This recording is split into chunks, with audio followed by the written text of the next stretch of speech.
서울 송파구의 한 아파트 단지 오후 7시 30분. 결혼 10년 차 김수진은 5살 아들 민준이를 재우기 위해 안간힘을 쓰고 있었다. 민준이는 침대에서 뒤척이며 투정을 부렸다. 수진은 깊은 한숨을 쉬었다. 오늘도 온종일 아이 뒷바라지에 집안일까지 온몸이 천근만근이었다.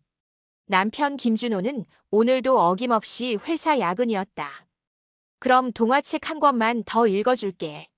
와, 엄마 최고. 수지는 콩쥐 팥쥐 그림책을 펼쳤다. 부드러운 목소리로 읽어주자 민준이의 눈꺼풀이 점점 무거워졌다. 15분 후 아이는 마침내 깊은 잠에 빠졌다. 드디어 수지는 살금살금 방을 나와 거실로 향했다.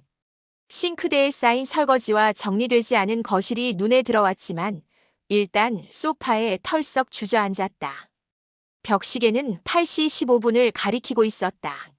준호는 보통 야근할 때 10시 넘어서 들어왔다.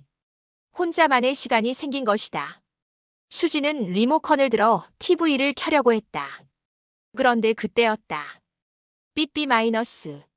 거실 탁자 위에서 충전 중이던 준호의 핸드폰이 문자 알림음을 냈다. 준호는 아침에 급하게 나가면서 충전기에 꽂아둔 채 출근용 가방을 들고 나갔던 것이다. 아, 또 회사에서 뭔가 연락 왔나? 급한 건가? 수지는 별 생각 없이 핸드폰 화면을 들여다봤다. 잠금 해제를 하지 않아도 미리 보기로 문자 내용이 보였다. 그 순간 수진의 눈이 커졌다. 오늘 밤 각 잡고 간다. 집엔 안 들어가. 비밀 유지 확실히 해라. 발신자는 민수영이라고 저장되어 있었다. 수진도 아는 준호의 회사 동료였다. 수진의 심장이 쿵 떨어지는 느낌이었다. 핸드폰을 움켜쥔 손이 미세하게 떨렸다. 뭐야 이게?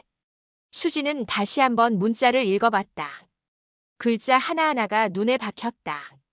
각 잡고 간다. 무슨 뜻인지 너무나 명확했다. 진짜로 제대로 확실하게 뭔가를 한다는 뜻 아닌가? 집엔 안 들어간다. 이것도 분명했다. 집에 안 온다는 얘기였다. 비밀 유지 확실히. 이건 더욱 수상했다. 도대체 무슨 비밀을 유지하라는 건가? 설마. 진짜? 수진의 머릿속에 온갖 상상이 스쳐 지나갔다. 결혼 10년 동안 한 번도 의심해 본 적 없던 남편이었는데. 그럴 리가 없는데. 준호가 그럴 사람이 아닌데. 하지만 문자는 너무나 명확했다. 그리고 발신자가 민수라는 것도 이상했다. 왜 남편의 동료가 이런 문자를 보내는 걸까? 공범인 건가? 아니면 알리바이를 만들어주는 건가? 수지는 소파에 앉아 멍한 상태로 핸드폰을 바라봤다.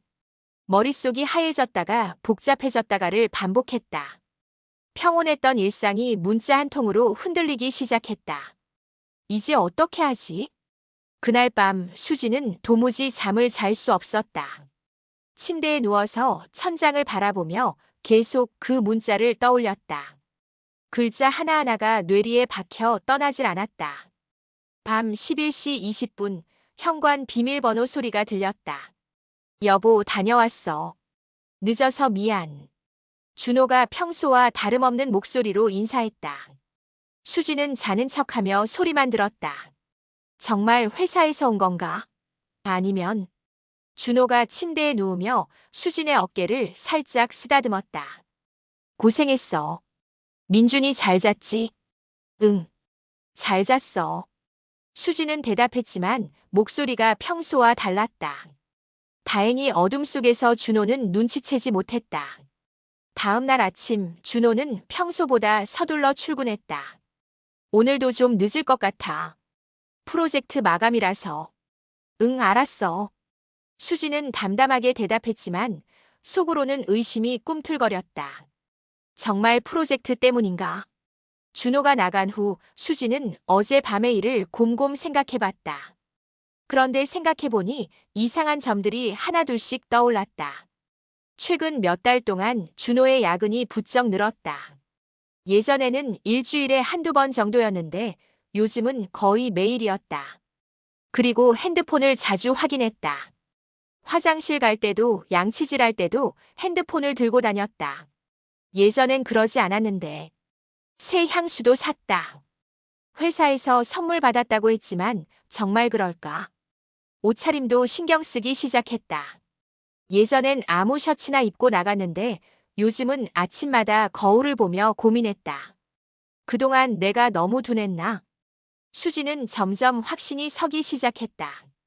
그간 별것 아니라고 넘겼던 남편의 변화들이 이제는 의심스럽게 보였다. 오후 2시 수지는 절친 박미영에게 전화를 걸었다. 미영아, 지금 시간 돼? 응, 왜? 목소리가 이상한데? 나 상의할 게 있어. 심각한 문제야. 뭐야? 무슨 일이야? 미영아, 나 어떻게 하면 좋을까? 정말 미치겠어. 전화 너머로 미영이 깊은 한숨을 쉬는 소리가 들렸다. 수진아, 그런데 말이야. 응? 확실하지도 않은데 바로 들이받으면 안 돼. 혹시 정말 오해일 수도 있잖아. 하지만 그 문자가 너무 명확한데. 그래도 문자 하나만으로 10년 결혼 생활을 의심하기엔 좀 더 확실한 증거를 찾아봐. 미영의 조언은 현실적이었다. 수진의 눈에 결의가 담겼다. 그날 저녁 준호가 또 늦는다는 문자를 보냈을 때 수진은 더 이상 순진하게 믿지 않았다. 의심의 불씨가 활활 타오르기 시작했다. 다음 날 오전 민준이를 유치원에 보낸 후 수진의 첫 번째 임무가 시작됐다. 인터넷 카페에 바람피는 남편 잡는 법이라고 검색했다.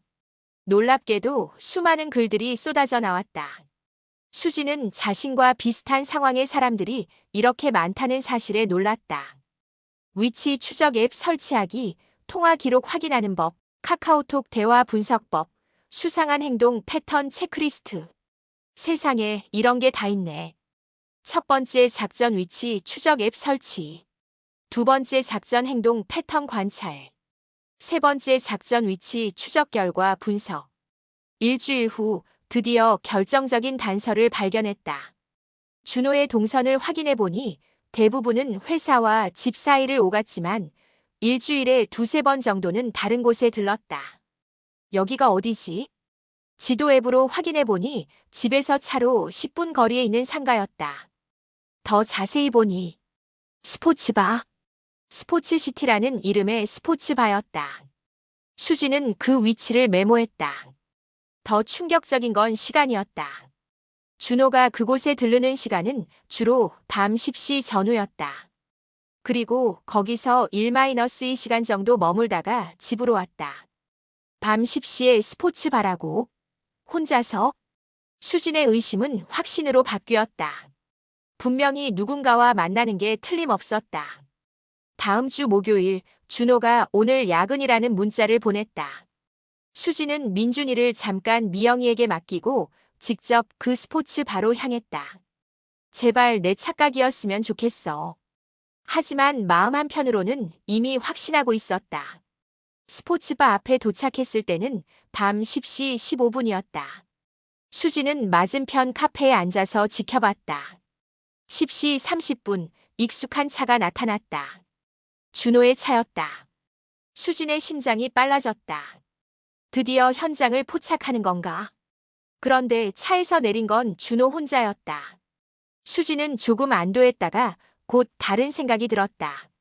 먼저 와서 기다리고 있는 건가? 30분을 더 기다렸지만 다른 사람은 나타나지 않았다. 오히려 남자들 여럿이 함께 나왔다.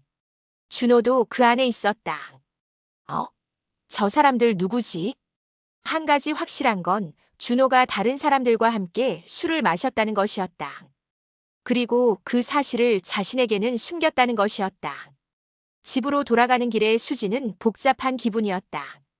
여자는 안 보였는데. 그럼 남자끼리 만나는 건가? 아니면 내가 놓친 건가? 하지만 여전히 의심스러운 점들이 많았다. 왜 스포츠바에 간다고 말하지 않을까? 왜 야근이라고 거짓말을 할까? 그리고 무엇보다 그 문자는 뭐였을까? 민수영이 보낸 그 문자. 수지는 다시 그 문자를 떠올렸다. 분명히 뭔가 숨기는 게 있었다. 그날 밤 준호가 평소보다 기분 좋게 들어왔다. 콧노래까지 흥얼거렸다. 오늘 왜 이렇게 기분 좋아? 응? 그냥. 프로젝트가 잘 풀려서. 거짓말이었다. 수지는 확신했다. 분명히 다른 이유가 있을 것이었다. 의심의 퍼즐 조각들이 하나씩 맞춰지고 있었다. 2주 후 드디어 결전의 날이 왔다. 그날도 준호는 점심때 오늘 좀 늦을 것 같아라는 문자를 보냈다. 수지는 이제 그런 문자가 올 때마다 속이 뒤틀렸다. 또 거짓말. 수지는 이번에야말로 확실히 해야겠다고 마음먹었다. 더 이상 이런 식으로 살 수는 없었다. 저녁 7시 수지는 민준이를 미영이 집에 맡기고 스포츠 바로 향했다. 이번에는 더 가까운 곳에서 관찰하기로 했다. 8시 30분 수지는 스포츠바 바로 옆 건물 1층 편의점에서 아이스크림을 사며 대기했다. 언제 오려나? 9시 45분 준호의 차가 나타났다. 수진의 심장이 뛰기 시작했다. 준호가 차에서 내려 스포츠 바로 들어갔다. 혼자였다. 이번에도 혼자네. 그럼 안에서 만나는 건가? 수지는 용기를 내어 스포츠바에 더 가까이 다가갔다. 창문 너머로 안을 들여다볼 수 있었다. 안에는 남자들이 여럿 앉아서 축구 중계를 보고 있었다. 준호도 그중 한 명이었다. 맥주를 마시며 즐거워하고 있었다. 하지만 여전히 여자는 보이지 않았다. 수지는 혼란스러웠다. 그럼 바람 피우는 게 아니라 그냥 술 친구들이랑 노는 건가? 그럼 왜 숨기지? 일시간을 더 기다렸지만 특별한 일은 일어나지 않았다. 남자들끼리 술 마시고 축구 보고 떠들고. 그게 전부였다. 하지만 수진의 분노는 가라앉지 않았다. 오히려 더 커졌다. 바람 피우는 것보다 이게 더 화나네. 나한테는 거짓말하면서 친구들이랑만 즐기고. 집으로 돌아가는 길에 수지는 결심했다. 오늘 밤 준호가 들어오면 확실히 따져보자. 밤 11시 50분 수지는 거실 소파에 앉아서 팔짱을 끼고 기다렸다. 평소라면 이미 잠자리에 들었을 시간이었다. 12시 10분 현관문이 열렸다. 여보 왔어. 늦어서 미안. 평소처럼 인사하려던 준호는 거실에서 팔짱을 끼고 앉아있는 아내를 보고 멈칫했다. 뭐야, 왜 그래? 왜 안 자고 있어? 수진의 눈에는 분노가 가득했다. 2주 동안 쌓인 의심과 불안, 그리고 배신감이 한꺼번에 터져 나올 것 같았다. 너? 응? 누구야? 준호는 완전히 당황했다. 갑자기 무슨 소리야? 나 회사에서 야근하고. 야근? 정말로? 수진의 목소리가 점점 높아졌다. 나 모를 줄 알았지. 내가 바보인 줄 알았어. 여보, 진짜 무슨 소리야? 뭔 일이야? 준호는 진심으로 당황한 표정이었다. 하지만 수지는 그런 표정조차 연기로 보였다. 연기 그만해. 스포츠바에서 술 마시고 온 거 다 봤어. 스포츠바? 모르겠다고 할 거야. 스포츠시티. 거기서 친구들이랑 술 마시고 온 거. 준호의 얼굴이 새하얘졌다. 어떻게 알았냐고. 내가 바보가 아니거든. 2주 동안 다 지켜봤어. 2주 동안? 그래. 위치 추적까지 해봤어. 내가 어디 가는지 다 알고 있다고. 준호는 말문이 막혔다. 아내가 자신을 감시했다는 사실에 충격을 받았다. 그런데 그보다 더 화나는 건 수진이 핸드폰을 꺼내 들이밀었다. 이거야. 핸드폰 화면에는 그 문자가 떠 있었다. 오늘 밤 각 잡고 간다. 집엔 안 들어가. 비밀 유지 확실히 해라. 이게 뭐야? 대체 누구야? 어디서 각 잡고 가는 거야? 분위기는 최고조로 달아올랐다. 수진의 목소리는 점점 높아졌고 준호는 말문이 막혀서 아무 말도 하지 못했다. 결혼 10년 만에 처음 맞닥뜨린 위기의 순간이었다. 잠시 무거운 침묵이 흘렀다. 준호는 아내가 내민 핸드폰을 빤히 바라보고 있었다. 그 문자를 다시 천천히 읽어보더니 갑자기 이마를 탁 쳤다. 아, 아, 이거 뭐가 아야? 지금 변명이라도 하려고. 수진의 목소리는 더욱 날카로워졌다. 아니야, 여보. 이거 완전 오해야. 오해? 뭐가 오해야? 이렇게 명확한데. 준호가 급하게 자신의 핸드폰을 꺼냈다. 잠깐만. 이거 봐봐. 준호가 카카오톡을 열어서 보여줬다. 여러 개의 채팅방이 있었는데 그중 하나가 FC 준호 컴퍼니라는 이름이었다. 이게 뭐야? 우리 회사 축구 동호회 단톡방이야. 준호가 단톡방을 열어서 보여줬다. 10명 정도의 사람들이 참여한 채팅방이었다. 이 문자 원래 여기에 보내려던 거였어. 뭔 소리야? 준호가 문자 내역을 보여주며 설명했다. 어제 민수 형이 내일 경기 어떻게 할 거냐? 상대팀 되게 세다던데 이렇게 물어봤거든. 그래서 내가 농담 반 진담 반으로 내일 밤 경기 진짜 각 잡고 간다. 집엔 안 들어감. 비밀 유지 확실히 해라 키읔키읔 이렇게 보내려고 했는데 준호가 민수와의 개인 대화창을 보여줬다. 수지는 어리둥절한 표정으로 핸드폰 화면을 바라봤다. 그럼 축구 얘기였다고? 맞아. 내일. 아니, 어제 저녁에 다른 회사 축구팀이랑 경기가 있었거든. 그래서 각 잡고 간다는 건 진짜 열심히 경기하겠다는 뜻이었고. 준호가 더 자세히 설명했다. 집엔 안 들어간다는 건 경기 끝나고 회식까지 하면 늦을 거라서 그런 거였어. 그리고 비밀 유지는 그냥 농담이었어. 회사에서 축구하는 거 부장님이 별로 안 좋게 보거든. 수지는 점점 상황을 이해하기 시작했다. 하지만 여전히 의심스러운 부분이 있었다. 그럼 스포츠바는 뭐야? 내가 직접 봤는데. 스포츠바에서 축구 중계 보면서 경기 분석하는 거야. 우리 팀 경기 전략 짜는 거지.